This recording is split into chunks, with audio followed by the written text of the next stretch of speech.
আজকেও না বেশ সকালে ঘুম থেকে উঠেছিলাম, কিন্তু রান্নাঘরে ঢুকতে সেই দেরিই হয়ে গেছে।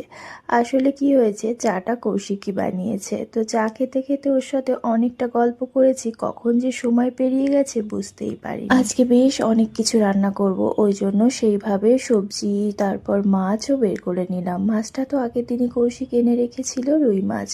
তো সেটাই বের করলাম, মাছ করব, শাক ডাল সমস্ত কিছুই আজকে রান্না করব।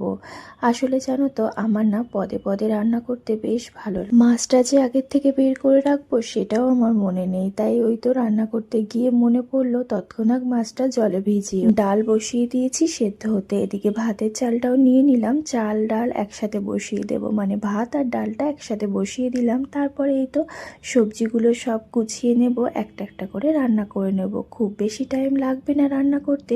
ও অফিস যাওয়ার আগে ওই সকালে খাওয়ার মতো কিছু একটা করে সকালবেলায় না ওই চালটা দিয়ে একটু ডাল করব। ডালটা যদিও থেকে যাবে, দুপুরবেলায় আবার কিছুটা খেয়ে নিলেই হবে। আর ওই পালং শাক আগের দিন এনেছিল, তো ওটাকে আলু আর বেগুন দিয়ে একটু ঘন্ট করে নেব। তার সাথে একটু বড়িও দিয়েছিলাম, আর তার সাথে একটু সিম ভাজা করে নেব। সিম ভাজা খেতে কৌশিক খুব পছন্দ করে জানো তো, তাই মাঝে মধ্যেই আমি ওই সিম ভাজাটা করি। রান্না করতে না একদমই সময় লাগে না, সময় লেগে যায় সব কিছু গুছাতে, বাটাবাটি করতে, কাটতে, সব কিছুতেই। তো ওই জন্য আমি কি করি, আগে রান্নাঘরে ঢুকেই এগুলো করে নিই, তারপর একটা একটা করে রান্না বসিয়ে দিই, তাতে করে আমার সময়ও বেঁচে যায়। সকালবেলা চাটা তো কৌশিকই করেছিল, আর ওই যে আমি রান্নাঘরে ছিলাম, তাই ও বললো আর এক কাপ চা হলে ভালো হতো, তাই আবার ওকেও চা করে দিলাম, আমিও একটু চা খেয়ে নিলাম। এখন কি হয়েছে জানো তো, দুবার চা না খেলে না ভালোই লাগে না। জানো তো, আমার মা মাঝে মাঝে এই পালং শাকে মাছের মাথাও দিত, সেটাও না খুব ভালো লাগতো জানো তো খেতে। তবে কৌশিক শাকে মাথা দিলে পছন্দ করে না বলে আমি আর দিই না।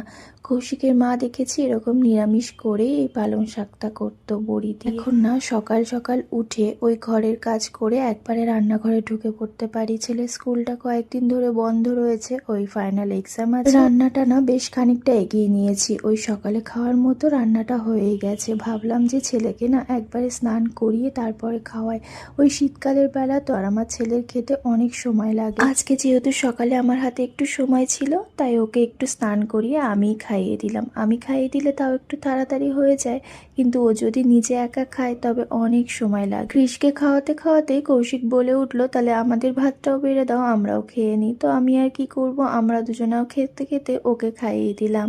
তো আজকে চালতার ডালটা না খুব সুন্দর হয়েছিল জানো তো, খেতে অসম্ভব ভালো লাগে এই চালতার ডাল, আম ডাল। আমার তো মনে হয় মাছ মাংস লাগবেই না, শুধু এই টক ডাল দিয়ে ভাত দিলেই এক থালা